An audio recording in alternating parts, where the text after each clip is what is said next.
Hi అండి, అందరూ నమస్కారం. Welcome to my YouTube channel. ఈ వీడియోలో ఉద్యోగ సంఘాలు కొత్త కార్యక్రమం ఉంది. సొంతూరు వెళదాం అని అయితే అంటున్నారు. చలో సొంతూరు అనే ఆధ్వర్యంలో ఉద్యోగ జేఏసీ ఆధ్వర్యంలో అయితే చలో సొంతూరు అనే ఉద్యమం అయితే ఇప్పుడు నడుస్తుందండి. వివరాలు వీడియోలో తెలుసుకుందాం. వీడియో ఎక్కడ స్కిప్ చేయకుండా అండ్ ఎవరికైతే చూస్తాం వీడియో నచ్చినట్టయితే ఒక లైక్ చేయండి.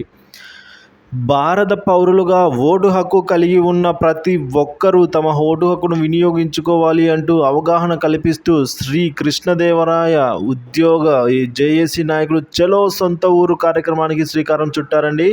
ముఖ్యంగా సొంత గ్రామాల్లో ఇతర ప్రాంతాల్లో ఓటు హక్కు కలిగి ఉండి ఎన్నికల సమయంలో ఏదో ఒక కారణంతో వారి గ్రామానికి వెళ్లకుండా తమకు ఉన్న ఓటు హక్కును దుర్వినియోగం చేసుకుంటున్నారని జేఏసీ నాయకులు చెబుతున్నారు.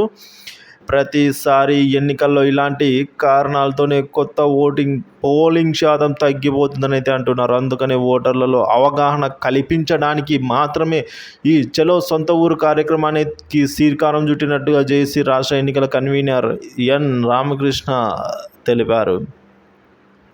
అంతేకాదండి, ఓటు అమ్ముకోవద్దు అని కూడా అవగాహన అయితే కల్పించారు. అలాగే పోలింగ్ రోజున మద్యం సేవించకూడదు, ఓటు హక్కు వినియోగించుకునేలా చైతన్యం కల్పిస్తున్నామన్నారు. జేఏసీ నాయకులు అంతా కూడా ఒకే మాటగా సైనికుల్లాగా పనిచేయాలని సంకల్పించామన్నారు.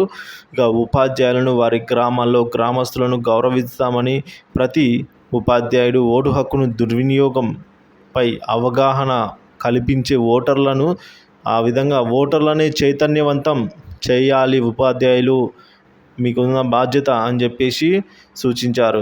ఇక ముఖ్యంగా పోస్టల్ ఓట్ల వినియోగంపై ఎన్నికల సిఈఓనైతే కలిసినట్లు తెలిపారు. రిటర్నింగ్ ఆఫీసర్ ప్రతి ఉద్యోగి వద్ద ఫామ్ 12 దరఖాస్తు చేసుకుని తక్షణమే ఓటు హక్కును కల్పించాలని కోరినట్లు రామకృష్ణ తెలిపారండి. ఈయన ఓటు హక్కు గురించి అయితే ఈ విధంగా గొప్పగా చెప్పారంటే, ఓటు హక్కు గురించి తగిన వివరాలు అయితే బెనిఫిట్స్ అన్నీ చెప్పడం జరిగిందండి. ముఖ్యంగా చలో సొంతూరు పెట్టడానికి కారణం ఏంటంటే, అనేక కారణాల వల్ల అక్కడక్కడ ఉండిపోయిన వాళ్ళు తన ఓటును వినియోగించుకోకపోవడం అనేది చాలా దారుణము. ఎట్టి పరిస్థితుల్లో ఓటు హక్కును వినియోగించుకోవాలి. అలాగే మనం వినియోగించుకున్నట్లే ఓటు ఎంత విలువైనదో ఇతరులకు కూడా తెలియజేయాలన్నదే ఈయన ప్రధాన అజెండా అండి.